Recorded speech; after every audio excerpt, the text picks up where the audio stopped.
আর এই গিরিপথ অনেক সময় জীবন জীবিকার তাগিদে ব্যস্ততার মাঝেও সংগ্রামী জীবনে এই পাহাড়ের পথগুলো হাঁটতে হয়, এই পাহাড়ের পথ দিয়ে চলতে হয়।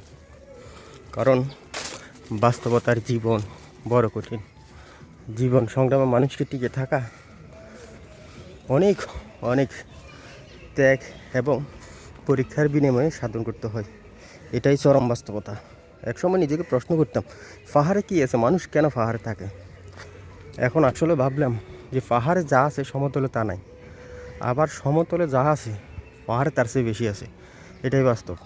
আপনি সমতলে যখন বসবাস করবেন তখনই যে জমিতে ফল ফলাদি কিছু আপনি পাবেন, কিছু নষ্ট হবে। কিন্তু পাহাড়ের যে মানুষগুলো জীবন সংগ্রাম করে ফসল ফলাদি ফলায়, তাদের খরচ অত্যন্ত কম।